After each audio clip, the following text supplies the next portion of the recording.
Hey, this is Stephen Stanley with United Real Estate in Moorhead, Kentucky, your local realtor and knowledge broker, and I'm just coming at you with a real quick video today to talk about some fake news.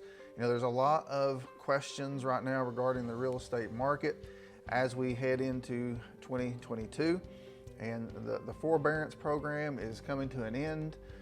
Mortgage rates are beginning to rise, and so with all this uncertainty, anyone with a megaphone or a platform or a blog or whatever, from the mainstream media to the lone bloggers or YouTubers, has realized that, you know, bad news, it sells, right? It makes the news. So unfortunately, we'll continue to see a lot of troubling headlines over the next few months. But to make sure that you aren't paralyzed by a headline, I want you to turn to reliable sources for a look at what to expect from the housing market in the coming year.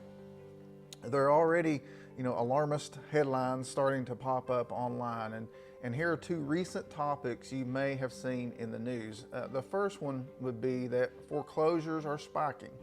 So today there's a number of headlines going around that call out the rising foreclosures in today's real estate market, and those stories focus on really an overly narrow view of that topic, which is the current volume of foreclosures compared to 2020. It's not apples to apples.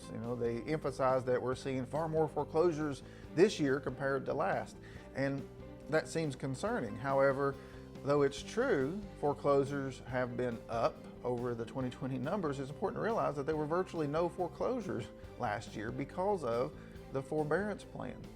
And if we compare this September to September of 2019, which is really the last normal year, foreclosures were down 70%, according to ATTOM Data Solutions, who put out a lot of real estate data. I'll put a link down in the description so you can read that.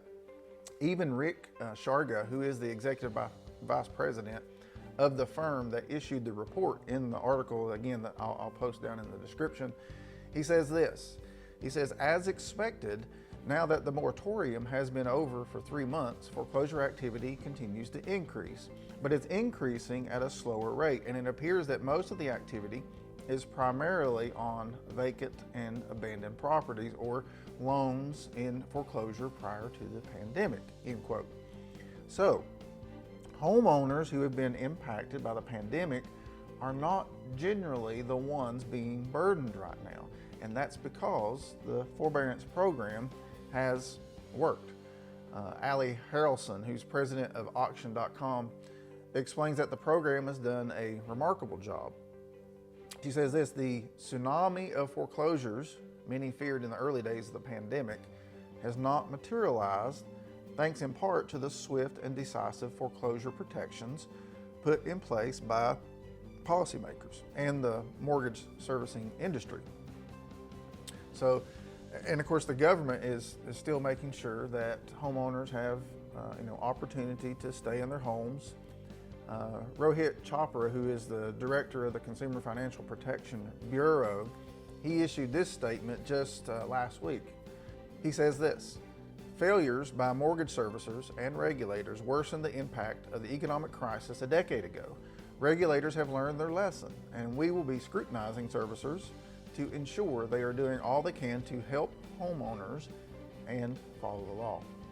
Now, the second fake news out there that you want to be aware of is the rising mortgage rates, and they're going to slow the housing market, right? So that's another topic that's generating, all these headlines, is this rise in mortgage rates. And it's something to pay attention to, but some people are worried that rising rates are going to negatively impact the housing market by causing home sales to dramatically decline, and who worries about that more than realtors, right? And the resulting headlines are raising unneeded alarms in the real estate world. And to counteract those headlines, we need to take a look at what history tells us.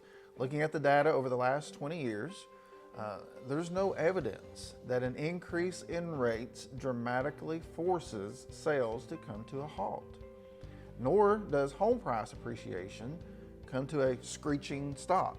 So let's look at home sales first. The last 3 times rates increased, and I'll show you this graph shown in red here. Sales is depicted in blue here, remained consistent, rather consistent. Now, it's true that sales fell rather dramatically from 2007 through 2010, but mortgage rates were also falling at the time. And the next two instances showed no meaningful drop in sales. Now, let's look at home price appreciation on this graph.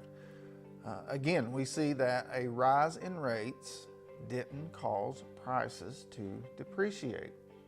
Outside of the years following the crash, prices continued to appreciate, just as a slower rate, just as I told you back in my October market report. So, and also, as a matter of fact, be on the lookout for my November market report very soon. So what's the bottom line? Well, my Central Kentucky friends, there's a lot of misinformation, fake news out there, and if you want the best advice on what's happening in the current housing market and how that affects you, then please reach out to me, your local realtor and knowledge broker, and I can help you navigate this real estate market. So just give me a call at 859-509-1208 and let's talk. Thanks for watching the video, and I will see you next time. We'll see you. Bye-bye.